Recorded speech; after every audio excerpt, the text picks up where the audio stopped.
معزز دوستو، آج کی اس ویڈیو کے اندر ہم جانیں گے کہ اللہ تبارک و تعالیٰ نے مچھر کو کیوں پیدا فرمایا اور اس چھوٹی سی مخلوق نے کس طرح دنیا پر حکومت کرنے والے نمرود ملعون کو موت کے گھاٹ اتار دیا تھا۔ معزز دوستو، مچھر ایک چھوٹے سے جسم والا جانور ہوتا ہے۔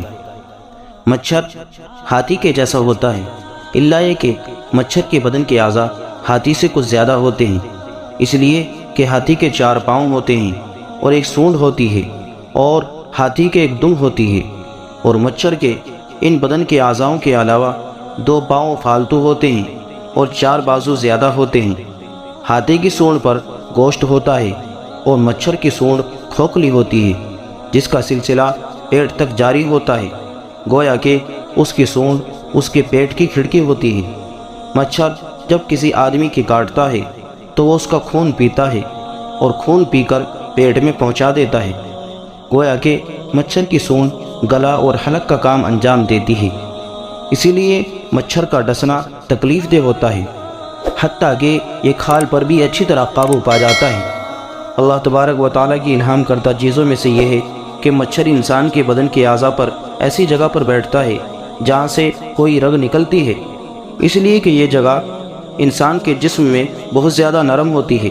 مچھر کو جب اس کا سراغ مل جاتا ہے تو وہ اپنی سونڈ کو اس پر رکھ دیتا ہے۔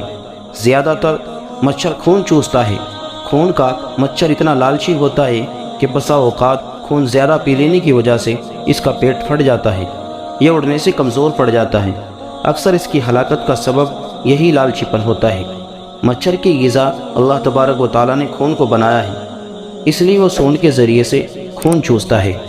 مچھر میں اللہ تبارک و تعالیٰ نے اتنی قوت عطا فرمائی ہے کہ یہ بسا اوقات اونٹ کو قتل کر دیتا ہے، بلکہ ہر 4 پیروں والے جانور کو قتل کرنے کی صلاحیت رکھتا ہے۔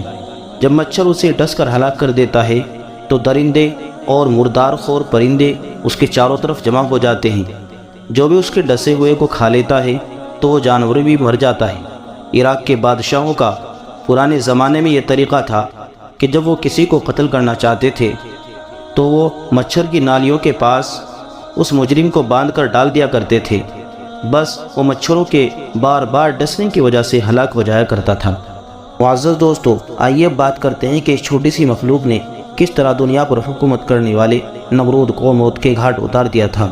آج تک دنیا پر حکومت کرنے والے 4 ہی بادشاہ گزرے ہیں جن کی حکومت بہت ہی وسیع تھی۔ ان میں 2 مومن اور 2 کافر تھے۔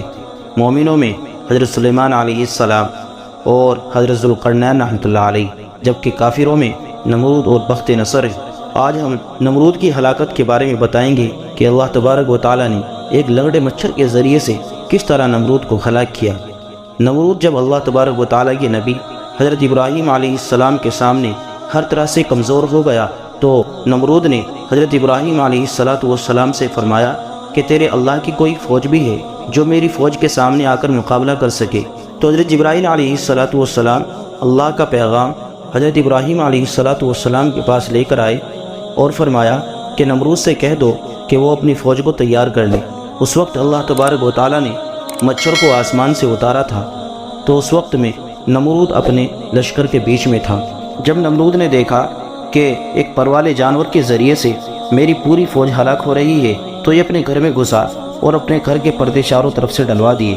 ایک لگڑا مچھر موقع دیکھ کر اس کے گھر میں گھسا اور اس کے ناک کے ذریعے سے اس کے دماغ میں گھس گیا۔ پھر تو نمرود کے نزدیک سب سے زیادہ محبوب وہ شخص تھا جو اس کے سر میں تیزی کے ساتھ میں اپنا جوتا مارتا ہو۔ چنانچہ اسی حالت میں وہ جہنم واصل ہو گیا۔ معزز دوستو، آئیے بات کرتے ہیں کہ مچھر کا شرعی حکم کیا ہے۔ مچھر گندگی میں رہنے کی وجہ سے حرام ہے۔ حضرت عبد الرحمن بن نعیم رضی اللہ تعالیٰ عنہ کہتے ہیں کہ میں عبداللہ بن عمر رضی اللہ تعالیٰ عنہ کے پاس تھا۔ ایک آدمی نے مچھر کے خون کے بارے میں سوال کیا تو آپ رضی اللہ تعالیٰ عنہ نے فرمایا کہ تم کس خاندان سے تعلق رکھتے ہو؟ اس نے کہا کہ میں عراق کا رہنے والا ہوں۔ ابن عمر رضی اللہ تعالیٰ عنہ نے فرمایا کہ لوگو، اس آدمی کو دیکھو، یہ مجھ سے مچھر کے خون کے بارے میں معلوم کر رہا ہے۔ حالانکہ ان لوگوں نے جناب رسول اللہ صلی اللہ علیہ وسلم کے نواسے حضرت امام حسین رضی اللہ تعالیٰ عنہ کو قتل کر دیا ہے، اور میں نے رسول اللہ صلی اللہ علیہ وسلم سے سنا ہے، آپ صلی اللہ علیہ وسلم فرمایا کرتے تھے کہ حضرت حسن اور حضرت حسین رضی اللہ تعالی عنہ دونوں میرے دنیا میں پھول ہیں۔ عبداللہ ابن عمر رضی اللہ تعالی عنہ نے فرمایا کہ حسنین سے زیادہ کوئی حضور صلی اللہ علیہ وسلم کے مشابہ نہیں تھا۔ سیدنا علی بن ابی طالب رضی اللہ تعالی عنہ کہتے ہیں کہ حضرت حسن رضی اللہ تعالی عنہ جناب رسول اللہ صلی اللہ علیہ وسلم کے سینے سے سر تک زیادہ آپ صلی اللہ علیہ وسلم کے مشابہ تھے، اور حضرت امام حسین رضی اللہ تعالی عنہ اس سے نیچے کے حصے میں آپ صلی اللہ علیہ وسلم سے زیادہ مشابہ تھے۔ معزز دوستو، آپ سے گزارش ہے کہ ہمارے چینل کو سبسکرائب کر دیں اور برابر میں لگی گھنٹی کے بٹن کو بھی دبا دیں۔ جزاک اللہ، شکریہ۔